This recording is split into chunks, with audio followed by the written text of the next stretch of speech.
Je m'appelle Satie. Depuis plusieurs années, je rembourse discrètement l'emprunt immobilier de mes parents pour la modeste maison de banlieue à Buffalo où j'ai grandi. Chaque mois, le prélèvement était effectué sur mon compte, comme une horloge. Et chaque mois, je me disais que c'était le devoir d'une bonne fille. Il y a quelque temps, ma mère m'a appelé pour m'annoncer qu'ils organisaient leur dîner de 35e anniversaire de mariage dans un restaurant italien chic du centre-ville. Sa voix était prudente, presque trop douce, lorsqu'elle m'a expliqué qu'ils avaient dû limiter le nombre d'invités, le nombre de places étant restreint, avec des cousins de dernière minute et de vieux amis qui avaient déjà confirmé leur présence. Elle espérait que je comprendrais. Je lui ai dit que oui. J'ai ajouté que le travail m'occupait beaucoup, ici dans mon petit appartement à Syracuse. Elle a semblé soulagée quand nous avons raccroché. L'affaire aurait dû s'arrêter là. Mais plus tard dans la soirée, après une longue journée à ma table à dessin, j'ai ouvert mon téléphone et parcouru mon fil d'actualité habituel. Ma sœur avait publié une photo. Ils étaient tous là, mes parents au centre d'une longue table, sous une douce lumière dorée. Des proches que je n'avais pas vus depuis des années se sont penchés vers moi, coupe de champagne levée, leur visage rayonnant de ce bonheur naturel qu'on ne voit que dans les moments précieux. La légende de ma sœur, en dessous, était comme une lame silencieuse. En famille seulement. Enfin tous réunis. J'ai fixé l'écran plus longtemps que je n'aurais dû. La pièce autour de moi me semblait soudain trop silencieuse. Le bourdonnement du réfrigérateur était plus fort qu'il n'aurait dû l'être. J'ai posé mon téléphone, puis je l'ai repris, comme si l'image allait se réorganiser si je la regardais attentivement. Elle ne l'a pas fait. C'est à ce moment-là que j'ai compris que l'excuse du nombre de places limitées n'était pas une simple négligence. C'était intentionnel. J'avais passé des années à m'assurer que cette maison reste la leur, à leur transférer de l'argent après le licenciement de mon père, à prendre en charge les paiements lorsque les factures médicales s'accumulaient, à intervenir discrètement dès qu'un problème survenait ou qu'un retard survenait. Je n'ai jamais rien demandé en retour. Je me disais que l'amour n'était pas censé compter les points. Mais en regardant cette photo, j'ai réalisé qu'il les comptait depuis le début. Je n'avais tout simplement pas été impliquée. J'avais toujours été celle sur qui on pouvait compter. Celle qui envoyait de l'argent sans qu'on le lui demande 2 fois. Celle qui bravait les tempêtes de neige pour réparer ce qui devait l'être, puis rentrait chez elle sans rester dîner. Ma sœur, elle, était celle qu'on célébrait ouvertement. Ses petites victoires encadrées et accrochées au mur. Ses difficultés étaient accueillies avec douceur et bienveillance. J'ai vite compris que mes réussites étaient la norme et que mes difficultés prouvaient que je n'en avais pas besoin comme elle. La distance m'a aidée. Syracuse était assez loin pour que manquer les réunions de famille paraisse envisageable. Le travail était vraiment prenant. Je suis architecte et les échéances ne s'arrêtent pas pour les fêtes. Mais la vérité était plus simple. Être près d'eux rendait l'air raréfié. J'avais du mal à respirer quand j'étais assez près pour voir à quel point je disparaissais facilement. Ce soir-là, après que la photo se soit ancrée en moi comme une pierre, je suis restée assise dans le noir, seules les lumières de la ville filtrant à travers les stores. Le silence n'était pas nouveau, mais son poids, si. J'ai repensé au cadre en argent gravé que j'avais commandé quelques jours plus tôt. Rien d'extravagant, juste un petit quelque chose pour marquer 35 ans. Je l'avais emballé avec soin. J'avais écrit un petit mot pour leur souhaiter encore de nombreuses années. Je ne l'avais pas encore posté. Peut-être qu'une partie de moi savait déjà qu'il me reviendrait intact. La photo m'a accompagnée toute la nuit. J'ai peu dormi. À l'aube, j'ai finalement posté le cadre en argent, avec la carte que j'avais écrite.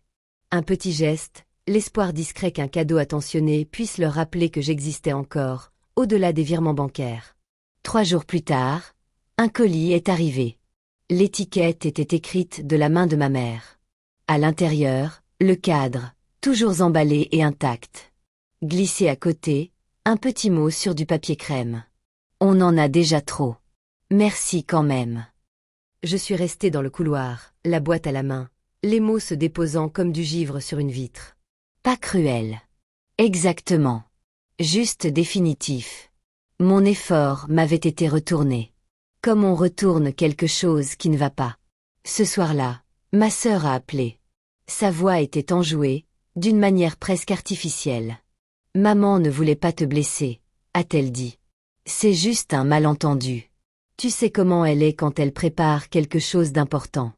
Essaie de ne pas être si susceptible. » Je lui ai dit que je n'étais pas fâchée. J'avais la gorge serrée, mais les mots sont sortis d'un ton régulier.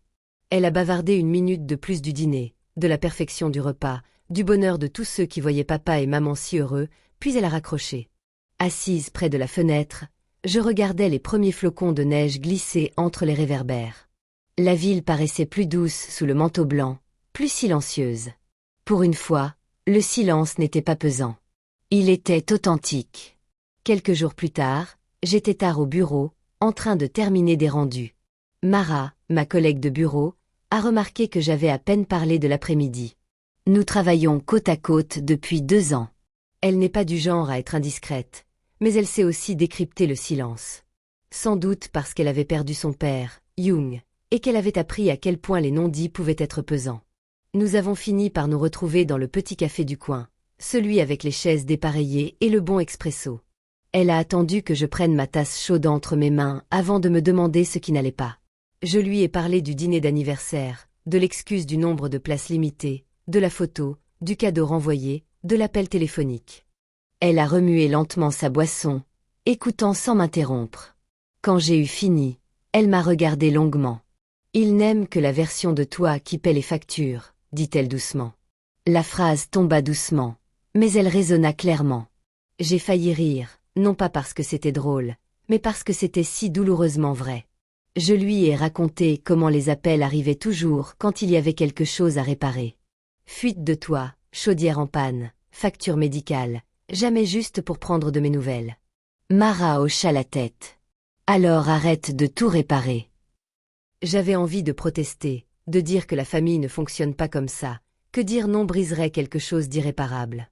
Mais les mots restèrent coincés dans ma gorge, car au fond de moi, je savais qu'elle avait raison. Nous sommes retournés au bureau dans le froid. Le trottoir était glissant, reflétant les réverbères en longues traînées ondulantes. J'ai pensé à ma mère et à ma sœur, assises ensemble au chaud, en train de planifier la prochaine photo de famille, de décider qui devait y figurer. Je me suis demandé à quel moment ma présence était devenue facultative. Ce soir-là, assise sur mon canapé, mon téléphone à la main, je fixais l'écran vide. J'ai repensé à tous ces mois où je m'étais connectée à mon compte bancaire et avais effectué des virements sans hésiter. Je n'avais jamais signé. Sur l'acte de propriété. Je me disais que je n'avais pas besoin de reconnaissance, qu'aider suffisait. Mais l'aide ne compte que lorsqu'elle est vue, et ils avaient cessé de me voir depuis longtemps. Les jours suivants se sont confondus. Le travail me gardait les pieds sur terre. Plans, réunions de chantier, le rythme régulier de la transformation des idées en structures durables. Mais dans le calme, le poids des paroles de Mara s'est fait plus profond. Il n'aimait que la version de moi qui payait les factures. J'ai pensé à mon père. Il avait toujours été le pilier discret, celui qui réparait les choses à la maison sans faire de bruit. Je me souvenais de mon enfance, peut-être 7 ou 8 ans, où il m'apprenait à faire du vélo dans l'allée de cette maison de Buffalo. Ses mains posées fermement sur la selle, sa voix basse et encourageante tandis que j'avançais en titubant. « Tu y arrives », avait-il dit. Et pendant cet après-midi-là, je me suis sentie vue. Mais au fil des années, son silence s'est amplifié. Quand ma mère critiquait, il détournait le regard en marmonnant. « Tu la connais. » Maintenir la paix, disait-il. Je me demandais maintenant si cette paix lui avait coûté autant qu'à moi. Ma sœur était différente. Elle avait toujours été celle qui attirait l'attention. Enfant, ses dessins étaient scotchés sur le réfrigérateur. Mes projets scientifiques, eux, n'obtenaient que des hochements de tête approbateurs. Quand elle est revenue vivre à la maison après son divorce, ma mère l'a traitée avec une extrême délicatesse, des mots doux, une compréhension sans bornes. Je lui ai proposé de l'aider à se relever, peut-être de l'inviter à dîner pour en parler. Elle a décliné, prétextant être trop fatiguée. Plus tard, j'ai surpris une conversation entre ma mère et une voisine. Je ne comprenais pas ce qu'était la vraie misère. Comme si envoyer de l'argent pour payer leurs factures, grâce à mon premier emploi après mes études, n'avait pas été un fardeau en soi. J'avais commencé à les aider financièrement après le licenciement de mon père. C'était censé être temporaire, quelques mois pour combler le manque, mais les mois se sont transformés en années, et les demandes n'ont cessé d'affluer. Une nouvelle toiture, des réparations de voitures, toujours présentées comme des besoins, jamais comme des fardeaux que je pouvais refuser sans culpabilité. Je me disais que c'était de l'amour, du sacrifice, la bonne chose à faire. Mais l'amour ne devrait pas donner l'impression de disparaître. Ce samedi soir-là, j'ai essayé de me distraire, nettoyer l'appartement, préparer du thé, n'importe quoi pour empêcher mes pensées de retourner à Buffalo. Le dîner allait avoir lieu juste à ce moment-là. J'imaginais la longue table, les rires, les toasts à nos 35 ans. Je ne m'attendais pas à ce que la photo me touche autant en apparaissant sur mon fil d'actualité. Et pourtant, elle était là, tout le monde en tenue impeccable, bras dessus bras dessous, large sourire sous ses lumières dorées. Mes parents au milieu, l'air comblé. La légende inchangée. Juste la famille. Enfin tous réunis. Ma main s'est crispée sur la tasse. La vapeur s'est élevée, brouillant l'écran un instant. J'ai fait défiler les commentaires, les cœurs, les félicitations, les messages sur la force apparente de la famille. Des vêtements impeccables sans moi. L'exclusion n'était pas nouvelle, mais l'avoir immortalisée ainsi, publiquement, la rendait réelle. Il n'oubliait pas, il choisissait. J'ai posé la tasse avant qu'elle ne glisse. Le silence s'est installé dans la pièce, seulement troublé par le bourdonnement lointain de la circulation. Pour la première fois. Avec le temps, la douleur s'est muée en quelque chose de plus clair. Pas vraiment de la colère, juste la prise de conscience apaisée que j'avais soutenu une vie qui ne me concernait pas. J'ai ouvert la zone de commentaires. Mes doigts ont hésité. Puis j'ai tapé « Félicitations. L'hypothèque et les impôts sont désormais à votre charge. » C'est simple. C'est vrai. J'ai appuyé sur « Envoyer » et j'ai vu les mots apparaître sous l'image parfaite. Ce n'était pas un cri, juste une affirmation, mais c'était comme tracer une ligne dans la neige. Claire, délibérée, impossible à ignorer. 15 minutes plus tard, le message avait disparu. Mon téléphone s'est mis à vibrer. Les appels manqués s'accumulaient. Surtout le nom de ma mère, puis celui de mes sœurs. Des messages ont suivi. Comment as-tu pu? Tu nous fais honte. Égoïste. Je n'ai pas répondu. J'ai posé le téléphone face contre table et j'ai laissé les vibrations s'estomper. Le mot « égoïste » a résonné dans ma tête jusqu'à perdre toute sa force. Malgré tout, les paiements, le soutien discret, les gestes de réciprocité, il me voyait encore comme celle qui prenait trop. Je suis restée près de la fenêtre, la neige tombant plus drue maintenant, recouvrant le monde d'un manteau blanc. Quelque part à Buffalo, ils étaient probablement encore à table ou rentraient chez eux, repus et au chaud. J'imagine ma mère essayant de se justifier, ma sœur hochant la tête, mon père ne disant rien. Le thé a refroidi dans ma main. Cela ne me dérangeait pas. Pour une fois, le froid était comme une lucidité. Les semaines s'écoulèrent dans le silence. J'ai suspendu les prélèvements automatiques de mon prêt immobilier le soir même, me suis connecté à mon compte, et annulé le virement et fermé l'onglet. Aucune explication, aucun avertissement. Pour la première fois, ce silence me semblait un choix. Puis les messages ont commencé. D'abord ceux de ma mère. La banque appelait à propos d'impayés. Tout va bien. Une fausse inquiétude teintée d'espoir. Je n'ai pas répondu. Quelques jours plus tard, un autre message. C'est urgent. On ne voulait pas te déranger, mais c'est urgent. Son euphémisme pour dire qu'elle tirait les ficelles. Ma sœur a réagi sur les réseaux sociaux. Un message discret sur la gratitude et les liens familiaux, accompagné d'une photo de sa main et de celle de ma mère. Les commentaires ont afflué, soutien, cœur, vague sympathie. Elle jouait la victime de la loyauté, la victime de la distance. J'ai survolé le message et l'ai laissé tomber. Puis l'enveloppe de la banque est arrivée. Une grosse enveloppe officielle, mon nom en gras en haut. Sadie, emprunteuse et garante. Je l'ai déchirée, parcourant les lignes du regard. Il ne s'agissait pas d'impayé. C'était un avis de refinancement, plus important. Prêt, à risque plus élevé, traité des mois plus tôt sous ma signature. Je n'avais rien signé. Mon pouls s'est accéléré tandis que je relisais le document. Tous les détails y étaient. Autorisation électronique, horodatage correspondant au compte joint que j'avais laissé ouvert pour ces virements. La confiance que j'avais accordée librement, désormais piégée. J'ai appelé la banque le lendemain matin. Après les virements et les blocages, Monsieur Lawson, le gestionnaire de compte, a pris l'appel. Sa voix était professionnelle et calme. Le refinancement a été autorisé numériquement, a-t-il expliqué. La signature correspond aux enregistrements précédents. J'ai insisté pour obtenir plus de journaux, les adresses IP, les étapes de vérification. Il a marqué une pause. Si vous soupçonnez une fraude, nous pouvons lancer une enquête. Je vous envoie ce que je peux. Les documents sont arrivés par courriel cet après-midi-là. Historique des transactions, confirmation, tout pointant vers une activité du côté de mes parents. 2 vérifications effectuées à quelques minutes d'intervalle, délibérées, planifiées. J'ai tout imprimé et empilé soigneusement les documents sur mon bureau. Le papier semblait solide, irréfutable. La trahison n'était plus un simple sentiment. C'était une preuve. Ce soir-là, j'ai rédigé un courriel à Monsieur Lawson.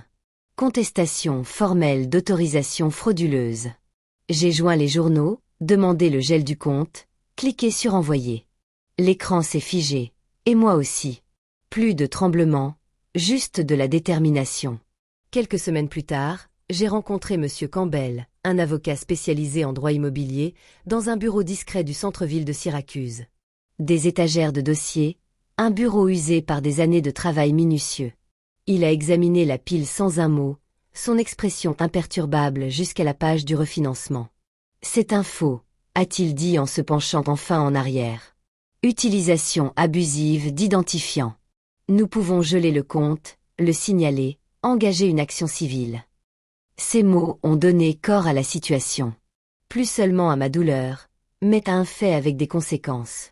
Il a détaillé les étapes, collecte de preuves, dépôt de documents, possible recours en justice. J'ai acquiescé, la tempête intérieure se calmant peu à peu. En partant, le dossier me semblait plus lourd, mais d'une bonne façon, comme s'il contenait la vérité plutôt que des secrets. Puis ma sœur m'a envoyé un texto. Maman veut bruncher. Juste nous deux. Il est temps de parler. J'acquiesçai. Pas pour eux, pour moi. Dimanche matin, je suis arrivé tôt au café indépendant du centre-ville. Une odeur de cannelle flottait dans l'air, la vapeur s'échappait des tasses. J'ai choisi une table dans un coin, posé le dossier à côté de ma tasse et attendu. Ils sont entrés ensemble. Ma sœur en tête, ma mère impassible, mon père à la traîne, les yeux baissés. Personne n'a mentionné l'embuscade. Ma sœur a affiché un sourire trop large. Je suis contente que tu sois venue.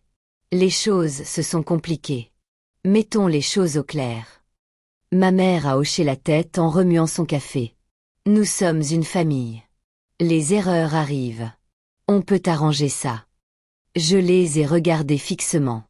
Vous avez refinancé la maison en utilisant mon nom. L'atmosphère s'est figée. Ma sœur s'est figée. Ma mère a marqué une pause. Mon père est resté silencieux. Ce n'est pas, a commencé ma sœur. J'ai fait glisser une page sur la table. La signature, le redatage. Ce n'est pas la banque qui a fait ça. C'est vous.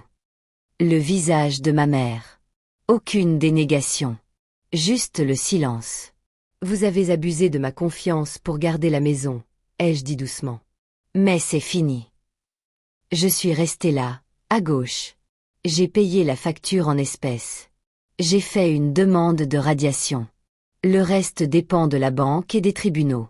Ils n'ont rien dit quand je suis sorti. La porte a tinté derrière moi. Dehors, l'air était vif, mordant, mais j'avais l'impression de pouvoir respirer à nouveau. De grandes inspirations. Je n'ai pas regardé en arrière. 3 mois plus tard, la maison de Buffalo est devenue silencieuse. Le panneau « Saisie immobilière » est apparu devant. Le jardin était envahi par la végétation, la lumière du porche éteinte. Je suis passé devant une fois en voiture, en allant finaliser des papiers au bureau du comté. Elle paraissait plus petite que dans mes souvenirs, comme un lieu sorti d'un autre conte. Sans mes paiements, le défaut de paiement est arrivé rapidement. La banque a pris possession des lieux avant même que l'hiver ne soit vraiment installé. Les meubles ont été entreposés. Les voisins chuchotaient. Ma sœur est allée vivre chez une amie, sa présence en ligne a complètement disparu. Lorsque l'enquête juridique s'est approfondie, les conséquences ont suivi. Une plainte au civil pour falsification de documents. Monsieur Campbell a transmis l'avis sans un mot. Cela se passait d'explications. Ma mère a appelé une fois, la voix faible. « Tu aurais pu m'aider », a-t-elle dit. « Tu ne l'as pas fait. Il fallait laisser les choses se dégrader. Je suis restée silencieuse. L'ironie planait, inexprimée. Elle n'a jamais mentionné le refinancement, les signatures, les choix qui y avaient mené. Pour elle, c'était toujours moi qui étais partie. Mon père n'a pas appelé. J'ai repensé à cette leçon de vélo, à ses mains qui me lâchaient tandis que je pédalais. C'était peut-être la dernière fois qu'il avait daigné se montrer. Son silence me semblait désormais une habitude, non un choix. Cela n'avait plus d'importance. Au début du printemps, j'ai fait mes cartons à Syracuse et j'ai emménagé dans un 2 pièces à Pittsburgh. Il donnait sur un petit parc, la lumière inondant les pièces chaque matin. J'ai acheté quelques meubles d'occasion, que j'ai montés moi-même. Pas de compte partagé, pas de messages urgents, juste un espace qui m'appartenait. Monsieur Campbell m'a envoyé par courriel la décision finale du tribunal. Mon nom était blanchi. La responsabilité était revenue à qui de droit. Le juge a retenu la faute. Des actes intentionnels. En la lisant, je n'ai ressenti aucune euphorie, juste un apaisement, comme fermer doucement une porte après l'avoir laissée entr'ouverte pendant des années. Monsieur Lawson, de la banque, a aussi envoyé un avis. Affaire classée. Il vaut mieux aller de l'avant, ai-je simplement répondu. Merci. Sa gentillesse avait été un ancrage discret tout au long du processus, professionnel, constante, à l'opposé de ce que j'avais connu dans ma famille. Les nuits à Pittsburgh avaient trouvé leur propre rythme.